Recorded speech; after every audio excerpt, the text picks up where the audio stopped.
All right, so this is the second video for 10.2. We're now going to talk about the probability of two dependent events. So if you have two dependent events, the probability that they both happen is given by, and these are really the same equation, probability of A and B. Remember, the intersection is the and. Probability of A and B, so this is an and. Probability of A and B is equal to the probability of A times the probability of, this is red, the probability of B given A. In other words, probability of B given that A has already happened. Or we can write it this way. The probability of A, then B happening, so the probability that A happens and then B happens is equal to the probability of A times the probability of B happening after A has already happened. Okay, so once again, probability of B given A. That's how we read that, the probability of B given A, which means the probability that B will happen given that A has already happened, or knowing that A has already happened. So we're going to look at some examples.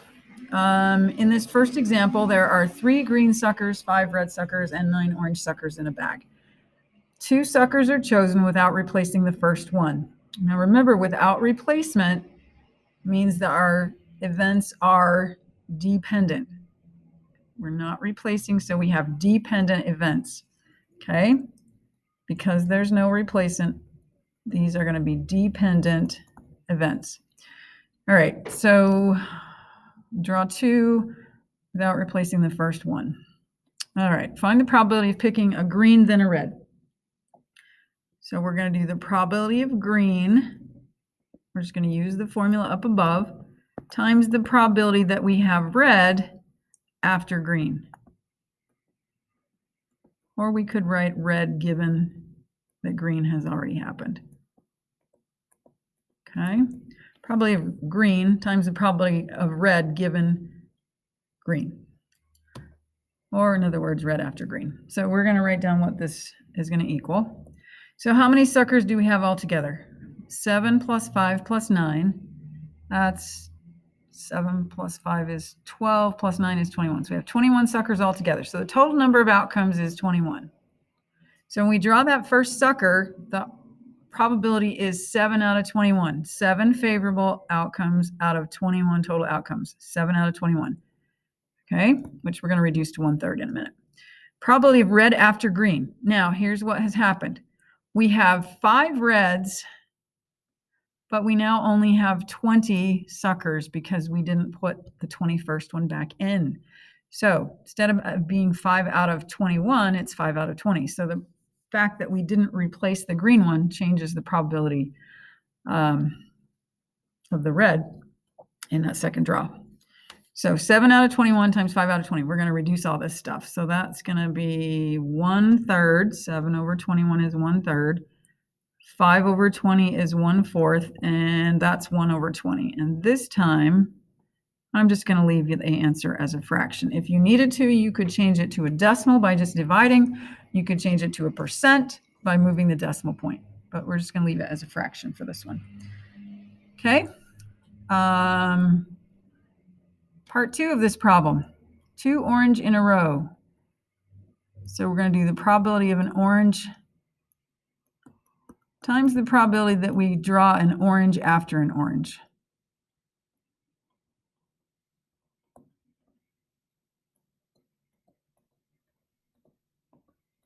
Okay, so the first orange that we draw, that probability is going to be, how many oranges do we have? We have 9 out of the 21. So the probability that we draw an orange in the first draw is 9 over 21, because the number of favorable outcomes is 9, total number of outcomes is 21, times, now that we've drawn out 1 orange and not replaced it, there are 8 oranges left, so the number of favorable outcomes is 8, but we have reduced our total number of outcomes to 20.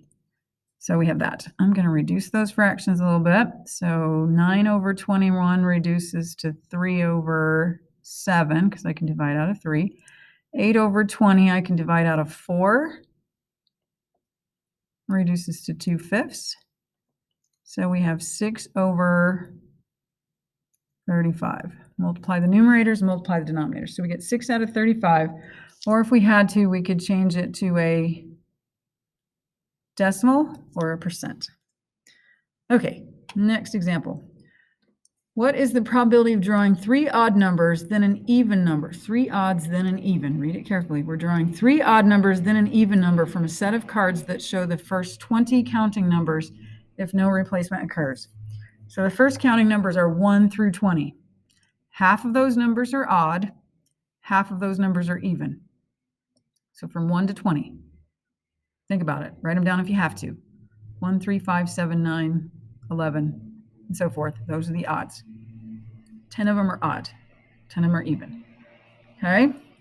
So I want to know the probability that the first one is odd,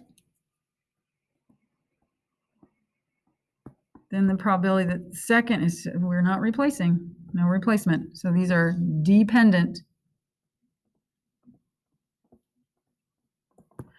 So probability of odd given that the first is odd, so odd after odd,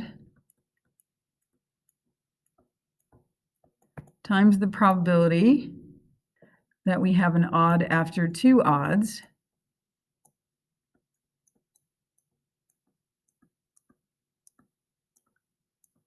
and then we're drawing a 4th time, but we want this one to be even. So the probability of even after 3 odds. Okay? And probability of odd. So 10 out of the 20, like we said, half of them are odd at the beginning. But now that has changed because we've drawn out one of the odds. I now have 9 odds left out of the 19 that are still in there. And then 8 odds remaining out of the 18 cards that are still in there. But now we're switching up. On the 4th one, I want an even after the 3 odds. So there are still 10 evens in there, but only 17 cards. So we'll do a little fancy reducing. 10 over 20 is a half. 9 over 19 doesn't reduce. 8 over 18 I can reduce to 4 over 9. 10 over 17 doesn't reduce, but I can do a little more reducing because I can divide a 9 out of both the numerator and the denominator here. I can divide a 2 out of the 4.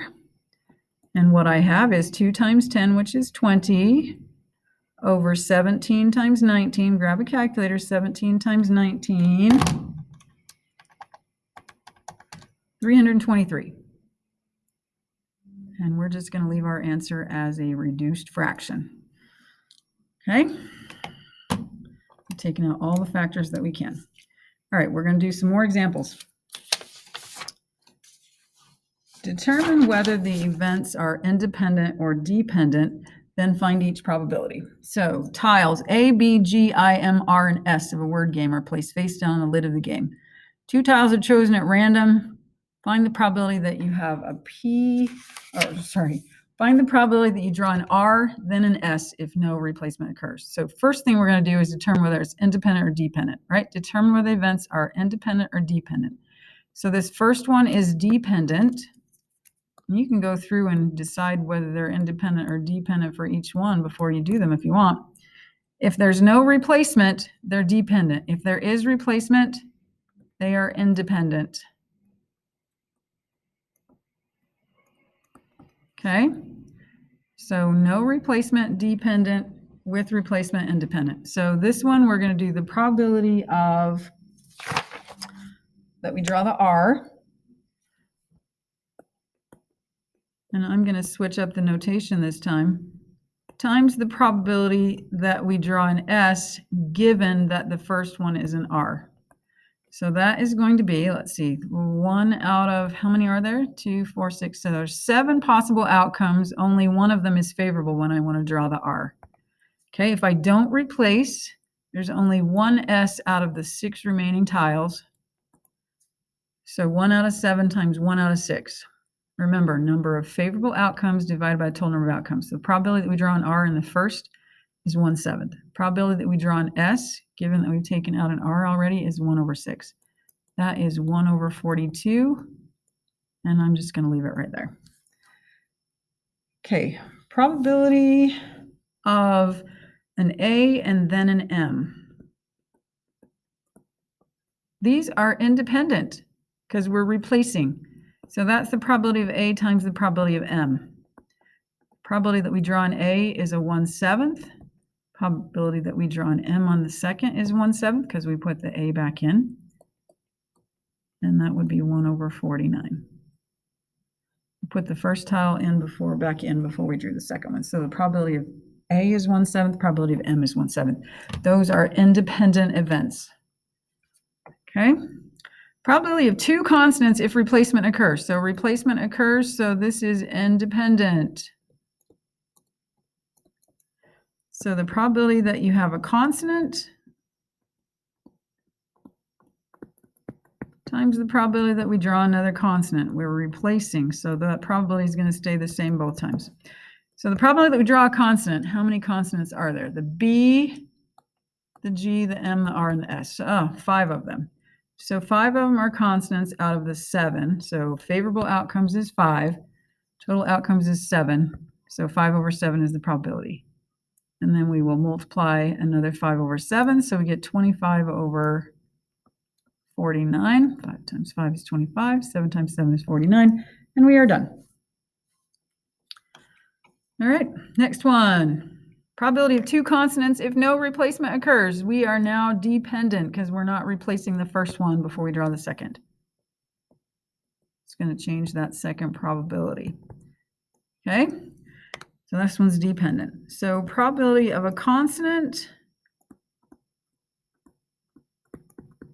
times the probability that we have a consonant, given that the first one is a consonant.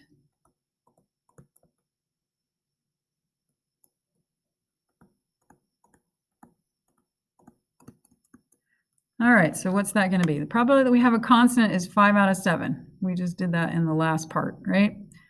But the second draw, if we've taken out one of the consonants, we only have 4/6.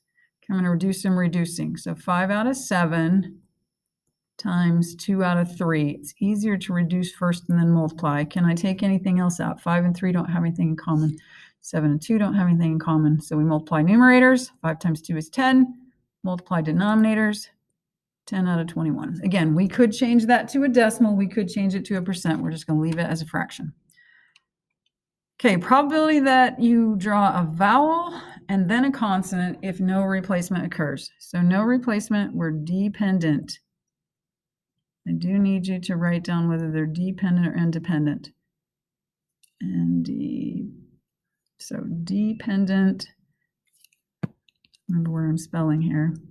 This one's dependent. Okay, so we have probability that we draw a vowel in the first draw times the probability that we draw a consonant, given that we have drawn a vowel.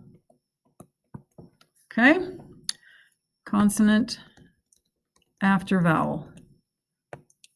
So think about what the probability of a vowel is on that first draw.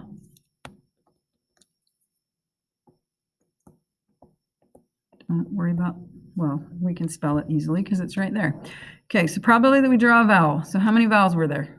2, right? There's 2, the A and the I, out of the 7.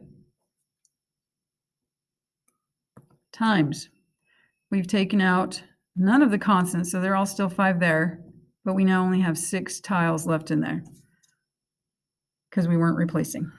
So we can do a little reducing. 2 will go into 6 and leave me with a 3. So I'm gonna write this again so that you can see where this is happening. Here's a good way to reduce this. You can take out a 2 from here and from here. It just shortens the amount of work, the bigger numbers that I have to work with. So 1 times 5 is 5. 7 times 3 is 21. We get 5/21. And that is our reduced fraction. Okay. Probability of a vowel and then a consonant if replacement occurs. So almost the same question as part 5, but we now are independent because replacement has happened. Independent. Sorry, my pen isn't working super great here. Independent. It gives you just more time to write it down, right? And to think about it. All right, so we want the probability of a vowel times the probability that we have a consonant. Oh, we're replacing, so we don't have to worry about consonant after vowel. We replaced. So probability of a vowel times the probability of a consonant. Okay, the vowel we just did, that was 2/7. If we make the replacement before we draw the second one, the probability of a consonant is back to our 5/7. 5 consonants out of 7 tiles. No reducing there. 2 times 5 is 10. 7 times 7 is 49. We get 10/49. There is our answer. Okay. Let's flip to the last page where we're going to work with some Venn diagrams. And, oops. Maybe not.